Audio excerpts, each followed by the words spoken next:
So welcome everyone. Good morning, good afternoon, good evening, depending on where you are in the world. Welcome to the CEDR webinar. My name is Tahiri Jones. Today, the topic is psychological safety. It's not about being safe.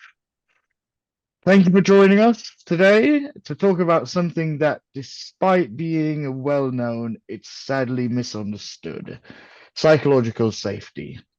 And the reason we've chosen this topic is now more than ever, psychological safety should be a business priority because of many reasons. One, there's ever increasing potential for interpersonal conflicts within organizations. This stems from an increasingly diverse and geographical dispersed workforce. Also, there may be tensions around remote or hybrid working, as we've seen recently. Employee activism on ESG fronts, perhaps the cost of living crisis and global geopolitical conflicts affecting harmony within the workplace. But organizations can reap the benefits of true and meaningful psychological safety, from increased employee engagement and retentions to improved performance and innovation. Employees really need to put aside the notion that psychological safety is about being nice. They need to embrace that it's about people being comfortable as well as being comfortable with being uncomfortable. Psychological safety, it's not about being safe. To discuss this today, we're joined by three of CEDR's leading conflict experts and practitioners. We have Dr. Grossman, Susanne Schuler, and Felicity Steadman. I will give them a moment to introduce themselves, but before that, I must say that I have had the pleasure of working closely with each of these presenters, and I can't express how grateful I am for the wealth of knowledge and experience that they're able to pass on to me. And I hope that this webinar, you will at least come away from it with that wealth of knowledge and experience that they bring. I would encourage you throughout the webinar to please write questions in the chat. And just really use the chat, or even, use the chat for interaction or to ask questions. We really value those questions. If we can't address them today, then we will look to do so after the webinar. I'll now hand over to Andy to kick off the introductions. Thank you. Thanks very much. So hello, everyone. I'm Andy Grossman. I'm a conflict engagement and capacity building specialist with CEDR, and I'm also a member of its leadership team. And what I do basically is to help individuals and teams and organizations to develop constructive responses to their challenges in working together and working with their business partners. And I do that as an advisor, as a coach, as a mediator, and as a trainer. And I'm very much looking forward to hearing as much what you have to say about psychological safety, as much as I am going to enjoy presenting to you. Thank you, Andy. I'm Felicity Steadman. I'm the head of the CEDR Faculty of Mediator Trainers.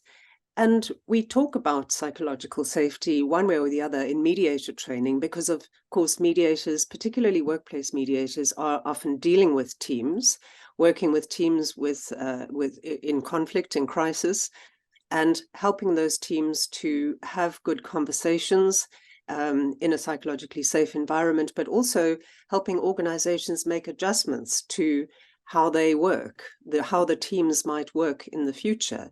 With an eye to psychological safety is something we do as mediators.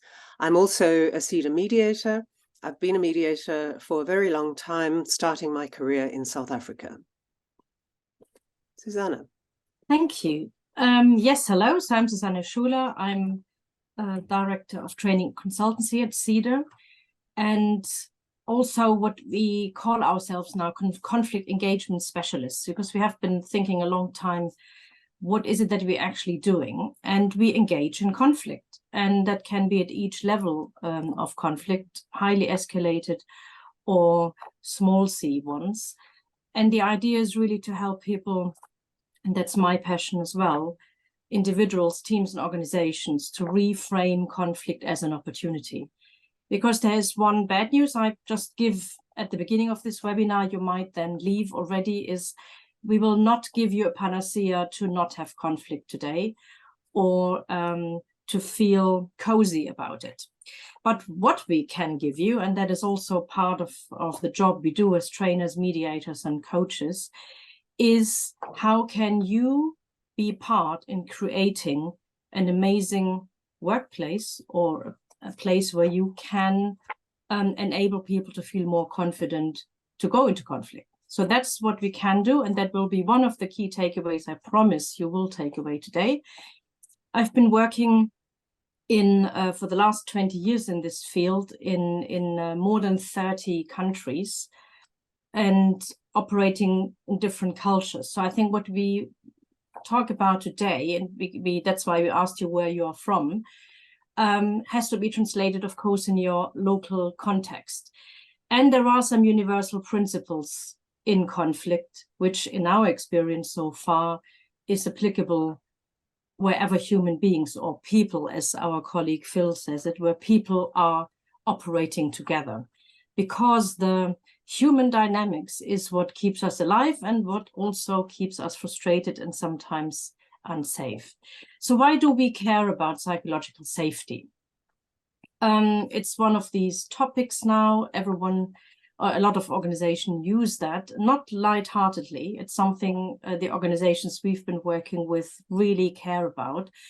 And so clients approach us with an array of different workplace challenges, mainly arising from employees and managers, or employees and employees, who have not the skills and mindset to address conflict with confidence. And then you avoid, or a lot of other things happen, because being confident with conflict lies at the heart of psychological safety. For us, that is the angle, because if you feel confident and you have the skills to go into a difficult conversation, then you find a place which is safe, or where you feel it's okay to challenge or to receive feedback or to say things. We call this conflict literacy. So you can become conflict literate. You're not born with it. You can actually learn it. And it also encourages respect automatically, because you give someone else the opportunity to have a different opinion. And that ultimately makes or helps you make better decisions. And that leads to innovation. So I think that is what we want to talk about today, and give you some really practical tips. Before we start, we do something we do in almost all our meetings, but also in our mediations, is to ask what are words, and you please use the chat for that, that describe what is currently going on in your head and in your heart. Meaning, give an example. So my head is right now filled with, how can I possibly deliver the best webinar with my colleagues here today, and make sure I don't steal enough, too much time by talking already more than 2 minutes.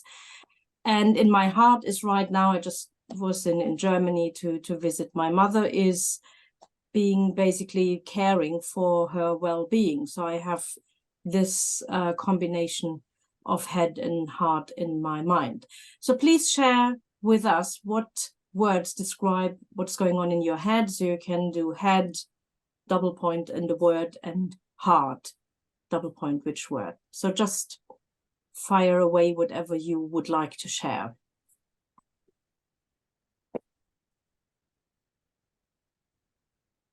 Thank you. There is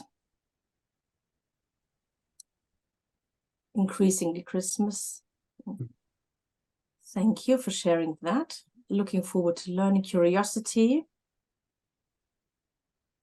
I love that.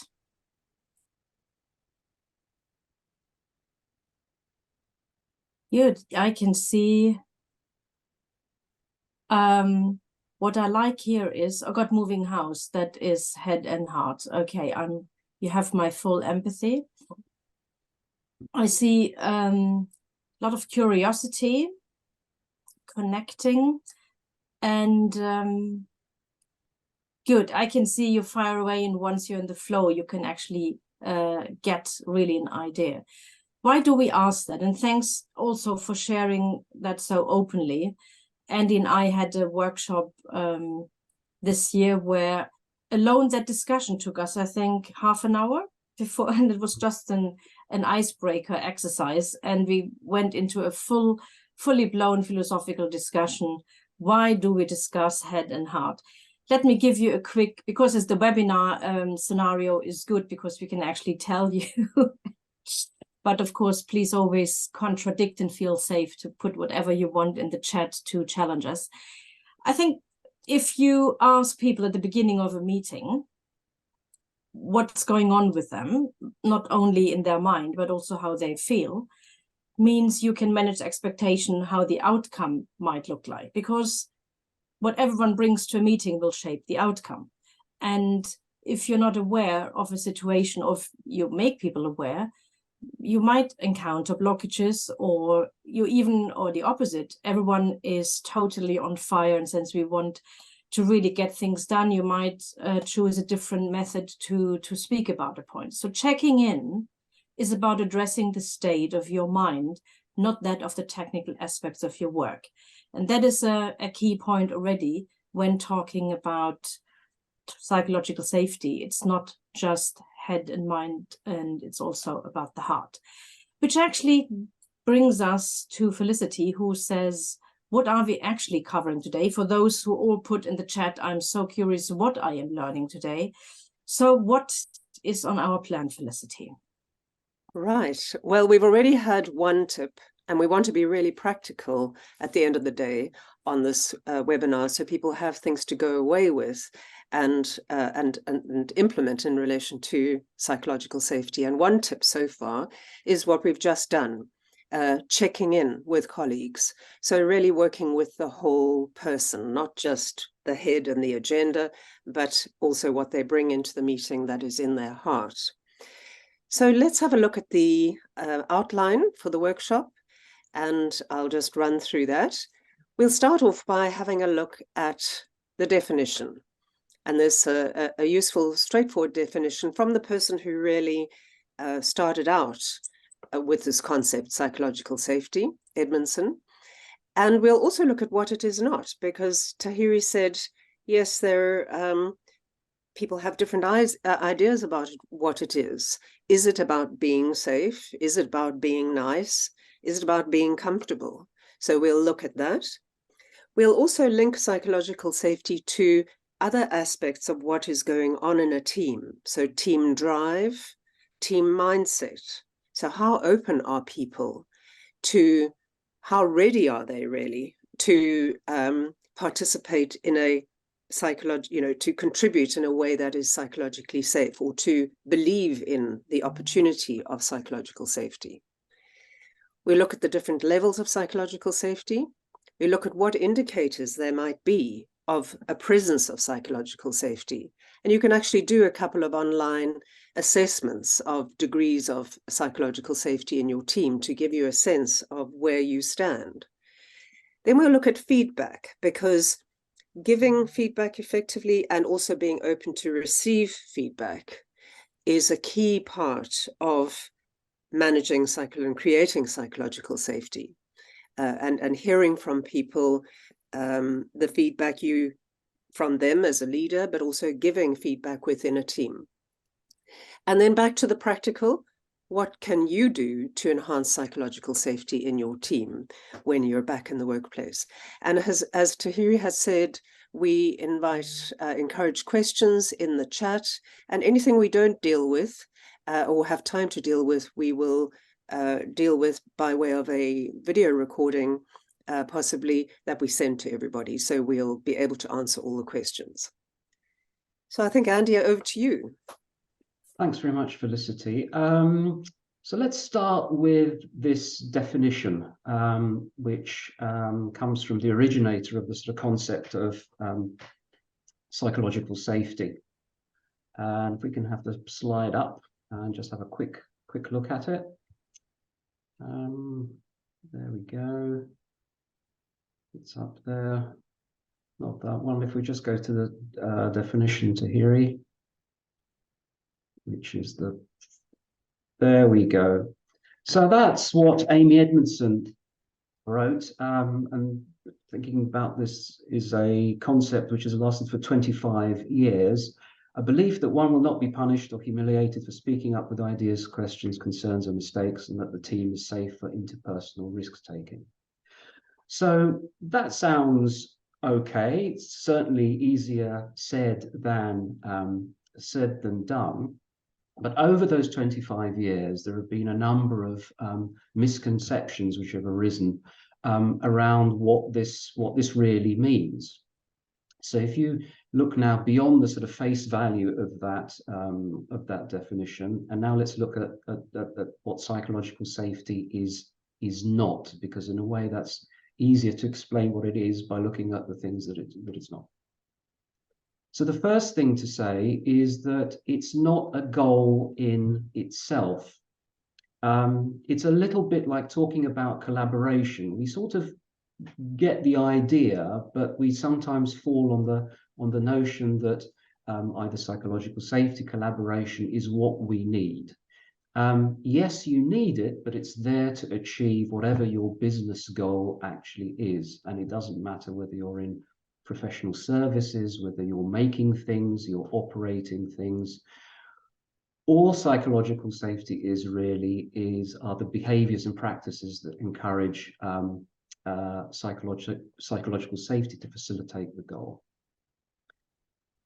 Second point there, we've mentioned this already. It's not about being nice. It doesn't mean avoiding uncomfortable or challenging topics, or, as I say, being too nice.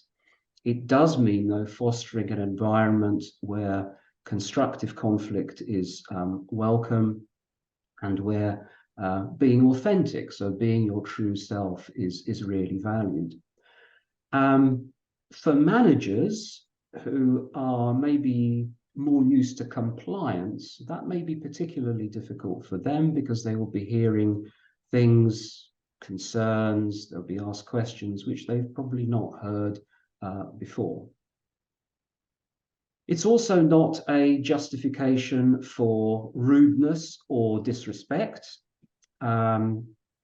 It encourages empathy and consideration, not brutal honesty, which some people have taken it to mean that, but brutal honesty is not helpful and indeed undermines psychological safety. While leaders play a vital role, the concept is a shared one, and it cannot be controlled by a single person, even if that person happens to be the boss. So, as Amy Edmonson highlights very often, this is a team phenomenon. That's what makes it different. And also, organizational structures, hierarchies, incentives impact on psychological safety, which means you have to address the topic outside the confines of the team. So it's all part of an organizational system. Two other things which are linked. It shouldn't be confused with mental health, which is obviously a core concern for organizations. Whilst a psychologically safe environment may enhance overall well-being, it doesn't replace the attention and care which is necessary for mental health. And in a similar vein, psychological safety is not simply a DEI approach, even though it is, of course, key to DEI. Without PS, or like now I'm using the abbreviations, forgive me, without psychological safety, you cannot be inclusive, and without inclusion, all your diversity efforts will be unsuccessful. The other thing just to mention here, whilst I'm on it, is the effect of influence, the influence of privilege on psychological safety. If you're white, if you're lucky enough to be in a well-off family, you've had a good education, you might find it more psychologically safe in a team. So when you're speaking up, it usually takes a risk, but may be much higher for some people than it is for others. So maybe just keeping that in the back of your minds as well. Final three there. Psychological safety doesn't show preference for extroverts or introverts, or those with certain backgrounds. We all come with our particular psychological baggage, if you like, to a team, and we have to work with that. So it goes back to the point about sort of accepting people for who they are and accepting them as individuals. And although trust is a really important element for psychological safety, the big difference here is that trust is really about the beliefs that one person has about another. But in psychological safety, it's very much about what it means to be and what beliefs you have about being part of the team in which you are in. And then finally, it's not a fixed state. It's not and never is a one-off task. I liken it sometimes to people thinking that you need to get to the top of something, so you need a ladder. You climb up to the ladder, you think you've got to the top when you get rid of the ladder. It doesn't work that way. It's a continual work in progress. And some of those sort of tips that we're going to be talking about later, we will discuss and offer to you, and hopefully hear from you as well. So that's what it's not. And I think, Susanne, you're going to take us through the levels of psychological safety and how we look at that. Exactly. So thank you for that. And I think what is really important is what Andy just mentioned. What is it not? And I think in a lot of your own definition, yes, there is some theoretical underpinning or some practical underpinning, which I will refer to now. It's also important that really each of you have an idea, how could that look like in my work environment? Some of you might be ER specialists, in-house mediators, etc. So you might have an idea about that as well. So let me run you through, and we will show you an interesting graph, which we found puts, again, things in relation. And linking back to what I said at the beginning, why do we care? Of course, for us, we are into conflict. We will always relate everything somehow to conflict, or how to build a culture where you can also surface a lot of the stuff what Andy just mentioned. For example, the privilege bit, I think, has a lot to do with diversity and inclusion and equity. Without surfacing it, and without struggling with it, and without having uncomfortable conversations, you will not reach that kind of safety people say they would like to have. So if we look at the 4 stages or 4 levels, we see here respect and permission. And Tahiri knows that already. My management style is always ask for forgiveness, not for permission, which means you can only reach that level if you think you can, as a team member, do that. So hence you can't do that if you just join. You basically need also to identify, am I included? Do I feel that I can be comfortable being present in a team? It's also being present. Is it okay not only to be present and being comfortable, but do I actually feel included and appreciated for what I say?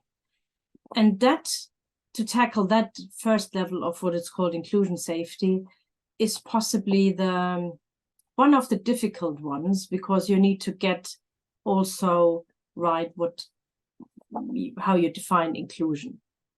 It's not a tick box exercise. And if you start with that, you manage expectations to go further. So then we come into the learner safety, which I would say the point to go from inclusion to learner is when you feel that it's okay to be present for essential conversations. So people will talk about essential things of the business and the team when you are there, because you might be included, but not in all the conversations. Then it starts that you actually feel safe to ask questions. So that is that what can sometimes be uncomfortable, where you think, should I ask that? Also asking for feedback, because when you learn, you want to double check that what you do is you're on the right track and you make mistakes. So here, team members should feel able, what we say, to fail and to succeed, to experiment, to make small mistakes and to ask for help. I remember once a great manager I started a new job, and they said, so I count with at least X amount of pounds, it was in Switzerland, of francs, of mistakes you will make. That's okay, because that is what, as an organization, you need to almost invest in someone. So yes, there will be decisions that they might cost money. That is part of the training. So important is that you don't make them again after you learn them. So that is learner safety. Then comes contributor safety. That is now where you are actually given active permission to participate. And you feel safe to raise ideas without the fear of embarrassment, which of course here in the UK is a big thing. You will never say anything that could possibly embarrass you or ridicule. It's more challenging because volunteering your own ideas increases psychological vulnerability, not only of team members, but yourself. So it's also, I speak here with my woman hat on, often you share ideas and they are then repeated. Sorry, I have to bring this up here now. Or there might be sometimes stolen. So here you feel actually safe that you contribute, and it will be put in the common pool of collaboration, where also the recognition for your idea, the benefit of the doubt, but also the recognition happens. And then you can move forwards to challenger safety, which I love Andy's sentence. You said, this is the license to innovate. Once you reach that level, you are okay with being permanently out of the comfort zone. This is where high-performing teams operate. And you can't achieve that level once and then stay there. You have to constantly work on it. And I give here always my famous example of the Rolling Stones, the top high-performing team, 60 years, bringing out a new album last week. They not specifically are nice to each other or like each other even, but they are okay to challenge each other to create new music. That's for me one of those examples. They are high-performing, but they are okay to actually have friction, because that is what they need to be able to produce something new. And it's also important for companies to actually survive. Good. So that is what we do when we do psychological safety trainings. We actually bring our e-guitars and drums and no. So what are indicators and challenges for that? And I think, Andy, that is your part. Unless there are any questions in the audience. Can I just respond? Because I think, Catherine, you said I didn't quite understand the point about trust, that it's not about trust. I didn't say it wasn't about trust. I said that psychological safety is different because you are thinking about the team and how the team will react with you, as opposed to trust, which is about how an individual reacts to another individual. So trust is still very, very important. So I apologize if I didn't explain that clearly. Okay, so let's look at some indicators then about psychological safety. And one way of doing that is to actually plot it against drive or motivation in the team. And as I go through this little diagram here, you might want to reflect where you are yourselves in your own teams in relation to this quadrant. So bottom left-hand corner there, we have apathy. So this is where a team neither has psychological safety nor any drive to perform. And what that means is the team will be unhappy and very reluctant to work, unlikely to achieve anything meaningful. And an indicator of that would also be that you've got a high turnover of team members. If you then go to anxiety, where there's plenty of drive but little psychological safety, this is where you often find this in environments where teams and individuals and teams are working in a very competitive environment. Like a sales team, for example.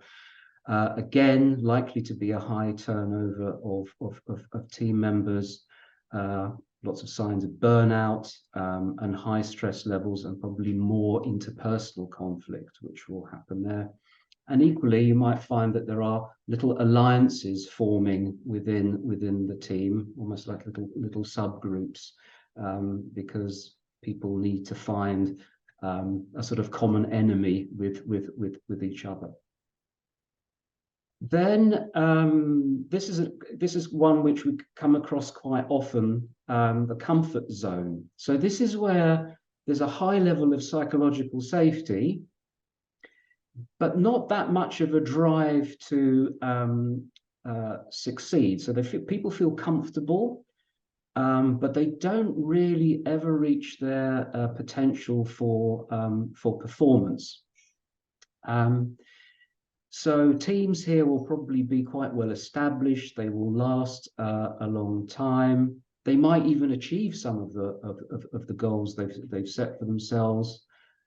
The point is here, because they're comfortable, they believe that it's a high-performing team, which it's not. And I think certainly Susanne and I, when we've worked together with teams, we've come across this quite often.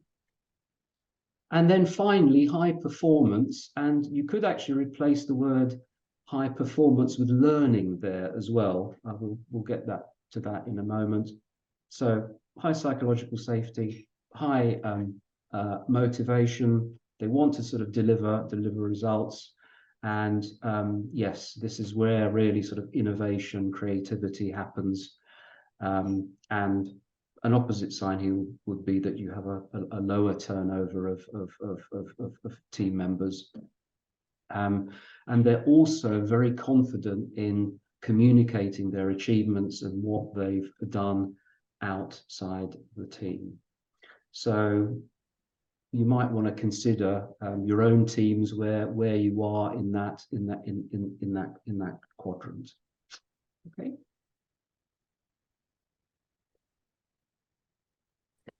Right. So we're talking here about indicators and challenges of psychological safety. So experiencing psychological safety in a team often involves being comfortable with being vulnerable in the team.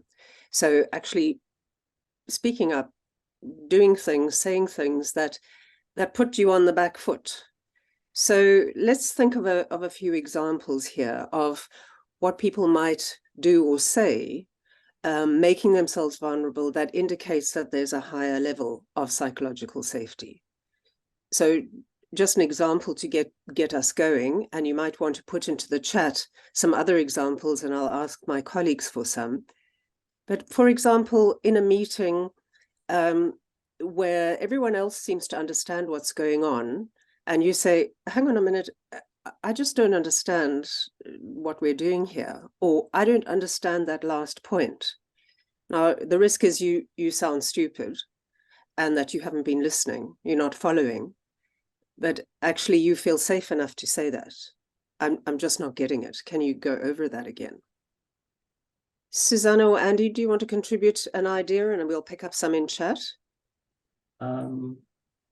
Yeah, yes, well, I can mention, I mean, it's actually sort of showing your emotional state, that you feel that you're under pressure or something is happening, I don't know, at home, or maybe something at work, and admitting that that is actually affecting you in some way. And I find really speaking up for someone. So if you experience a situation and you don't avoid it and don't duck away, you actually speak up for someone. Yeah. So we haven't got any in the chat yet. Ah, there's one. Being the only one in a meeting to disagree with the consensus. Yeah. Okay. Challenging what the team is doing. Yeah. Saying, sorry, I've got that wrong. Making, especially at a leadership level where you're expected perhaps to get everything right. The ability to ask for help from others in a team when your workload is overwhelming. Right. Okay, some great ideas. Disagreeing with your boss, disagreeing with the most senior person in the room, sticking up for a teammate who's perhaps being treated, you think, unfairly, and not worrying about the consequences, not participating in the office banter because you don't go along with where, what direction this is taking. I like the idea of acknowledging your own mistakes. And then can I just reframe that from a different perspective? So taking the risk to turn something around. Yeah, actually pointing out the office banter. So not participating is one thing, but actually being brave enough to pull people up when it's going in a direction that is unacceptable. All right, so we've got some great points there about how people might make themselves vulnerable and how that might indicate to you that there's a higher level of psychological safety here. And it's that sort of comfort we're hoping to achieve. Okay. Susanne? I think it's Andy. Andy, yes. So now we're going to shift to growth mindset and what the mindset is in the team that makes this possible. Thanks, Felicity. Yeah, I don't want to spend too much time on this, but if we can get the slide up for this. So this is based on the work, I'm sure some of you are familiar with, of psychologist Carol Dweck. And she has done a lot of research into human motivation. And she looks at how it is that people succeed and are able to foster their own sort of success. And in the simplest of terms, she's got this idea of the fixed mindset, which is really about a desire to look really smart, against a growth mindset. And this is the ability to, not the ability, but the desire to learn. So with fixed mindset,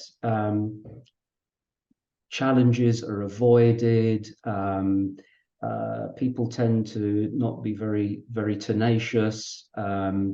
They feel maybe that any effort that they make is not likely to bring them much of a reward. Feedback is something which would be often ignored and not considered valuable. And the success of others, so the success of others in the team, is viewed as a personal threat rather than, as if you go to growth mindset now, as something which will motivate you. So on the right-hand side of that diagram, you've got people who take on board challenges. They're much more persistent. When something gets in the way, they are likely to stick with it. They see effort as a way to really master what they are doing and what they want to achieve. And feedback is really all about learning and making yourselves and the team better. So that sounds okay. Like psychological safety, it's also comes with some misconceptions as well. There are actually basically two. The first is that people will often confuse the growth mindset with being very open-minded, being very flexible, something they've always had. They have a positive outlook, and that's sort of something which is sort of hardwired into them. But the reality is that actually people are a mixture of fixed mindset and growth mindset. So a pure growth mindset just doesn't exist. It would be nice to get there, and you have to work hard to get there, but it doesn't exist. And the second misconception is that it's just about praising and rewarding effort. This isn't true for students. It's not true for employees, because actually outcomes do matter. And wasting your effort is not a good thing. So it's really important not just to reward the effort, but also the learning and progress from and feedback, and looking at the processes that you can adopt to yield better performance, whether that's helping others or whether that's trying some other new strategies. So that's the mindset. That's the mindset stuff. Don't know if there are any questions related to that. Yeah. Yeah, so I'm just looking at the chat. Yes. I think there was another question which we might answer later. Mm-hmm. I think the mindset is also could be quite an important benchmark if you want to look at how safe your environment might be. Is okay, how do actually people feel with the stuff Andy just mentioned? We have on the chat a whole thing about certainty going on, a discussion around is certainty overrated or not. So we might come to that later. And all of your chat contributions will not go unnoticed. So we will go through them later and then make sure that we have also a summary and give, if there are questions, answer them. Let us give you a little bit of a scenario. So all of us already, we are interactive. We want halfway through test, have you listened? And also give you a possibility to practice. No fear, there will be no breakout rooms. You can just shout it out or put it in the chat if you feel safe enough. You're definitely included and you can challenge. So we have a brief scenario. Tahiri, if you could show the slide. So if you're going back to the vulnerability bit, so if we think of A is a team leader and gives feedback to B on a task and does so in front of other team members, and B feels the feedback is harsh and uncalled for. The other team members present feel uncomfortable about the situation. So we all might have, I just assume, have experienced some sort of similar situation in our lives. Here we have already Alice, which introduces an interesting coaching model called SPACE. Okay, so we come to that later. What would you have done or said differently in this scenario? And I say you being either B or one of the team members. So if you would have been the feedback receiver, okay, interesting feedback one-to-one. So actually already as a team leader, not having done it like that. Yes, so that's true. But imagine you are in that scenario. What would you have done as B or as one of the team members? Is there anything you could think you might have done differently? or at all. I think we don't know what. Yeah. So A would ask B to self-assessment and on their task first. So I think you're all pretty much into the A role. Yeah. Give me some ideas, please, what you could have done. As B, I would have asked for more information and a follow-up. Yeah. As a team member, you can call it out, saying you're uncomfortable. Can we speak about this privately? Yeah.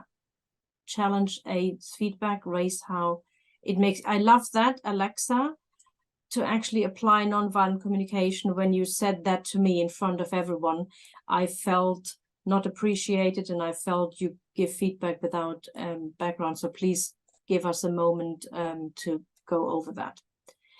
Okay, so wonderful. I can see really good reflections here. And Schuler, if there's an assumption, I think we have to test that as well.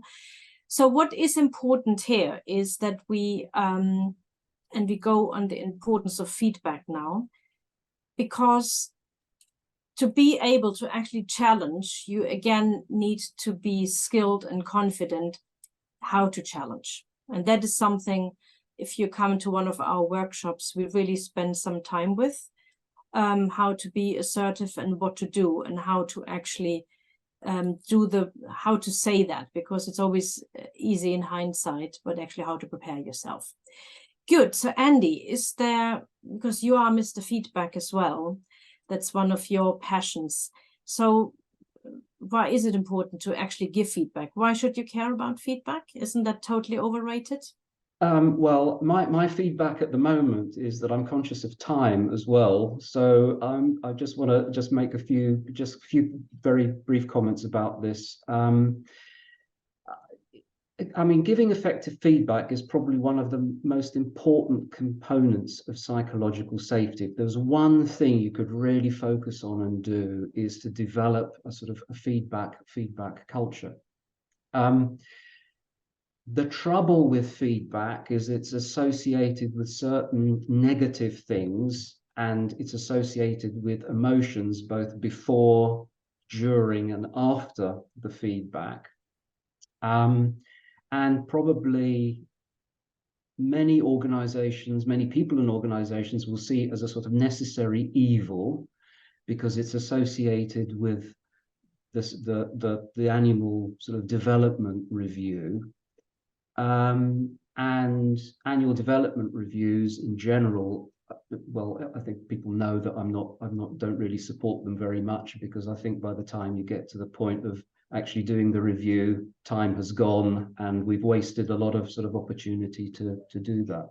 All I'd say is there are many models. SBI, STAR, IDEA, CEDR, there's loads of them. But really they involve feedback on being balanced, being observed, objective, specific, and timely. So balance in the sense of giving people something that worked well, something that maybe they want to sort of develop further. It's about observations that you have made. It's not about interpreting things. It's based on data and real observation, and it's got to be specific. And most of the time, feedback goes badly wrong because it's not specific. It's far too generalized, and it's got to be timely. So if there's something which is really not working well, address it as close to the moment as you possibly can. Don't leave it for an annual development review. Don't leave it until sort of memories fade and you've lost the sort of the point of it. And just a reminder as well, when you are giving feedback, maybe we could just put this slide up very quickly, Tahiri, is to be conscious of how you see something happening, a behavior or a practice to someone, and when you're giving them feedback, how they receive that feedback. So something which is a useful guide for us is you've got sort of 4 types, if you like. You've got unconscious incompetence, where the receiver's view of what has happened, what they've done is positive, and the feedback giver's view is positive as well. And there's still, even in that situation, yet as the feedback giver, you're not let off the hook, because you're still trying to encourage that person to do even better. Then you've got someone who sees themselves as performing badly, whereas the feedback giver is actually trying to say the opposite. And it's important that that particular type of person is given the opportunity to actually write down and play back some of the good things that they have done. And then there is the more work needed type. So that really is about you as the feedback giver being empathetic, recognizing that something has not gone well, not hiding it, acknowledging that it was maybe tough, maybe it was a presentation which didn't work quite well, whatever it is, but not avoiding it. You've got to be honest and acknowledge that they didn't do that well. And then you've got the defensive justifier, who thinks they've done really well and will push back on everything that you said. So there you really need make sure you've got whatever model you're using, whatever structure you're using, you stick to that structure and not be pushed into another conversation about justifying your own feedback. So there's just a few things to be thinking about. There are actually some people who believe that you cannot do this sort of feedback, that it's really you're in no position to judge other people's performance. The only thing you can do is to give feedback on how they made you feel in a particular situation. I've got to admit, I'm not really in that camp, but it is something. I've forgotten the names of the people that follow that view, but it is a line of thought. Okay, so turning the last few moments to more of those tips, and what can you actually do to create this comfort with discomfort, or comfort with conflict? And I was reminded of an email I received from a colleague a little while ago, and her words were, "Thank you for creating an environment where I feel able to share with you how stressed I'm feeling at the moment, and to speak from a personal perspective. It's not often that I get to such a point. I just felt it necessary to share a little of my current state of mental health. I'm not expecting any suggestions or solutions from your side. I just wanted to be open about how I'm doing currently." And I thought to myself, well, how did we get to this point that she's okay to say this and actually put it in writing? How did we get to this point? And a couple of things came to mind, and perhaps these are tips you might want to take away.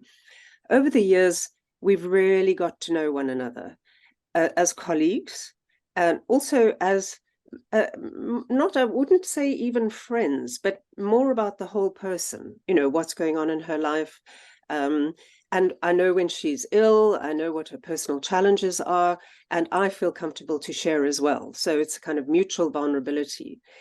We're, in this particular team, we're very quick to take on the tasks that other people have when they're overwhelmed, when they've got too much on the go. So what can I do to help?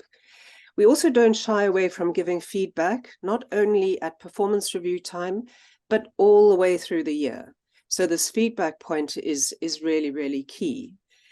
So we've got a couple of points on slides, but it would be great if you also contributed your ideas, tips on creating that psychological safety where people can feel comfortable about being uncomfortable and talk about the things that are important to them. So Tahiri, maybe if you just put up the slides, and I'll also pick up on points that come into the chat from your experience, because there's no doubt lots to learn from your experience. So these are the sort of policy-driven things that you can do as an organization or as a team, especially in a leadership role. You can create a speak up culture, encouraging people to speak up. This is normal, and to ask questions, to be curious. That feedback culture. And I think as Andy and others have indicated, feedback is a skill, not just the giving it, but also the receiving it. So having a culture in the team about giving and receiving feedback. And then, of course, we all know about having a predictable process and about having rules of engagement or ground rules for meetings, so people know really what the framework is, what the terrain is. Informal relationships we've got in chat. And yes, moving beyond the formality and having moments of informality. And I think that's where that checking in is very nice, because you have a moment for the informality.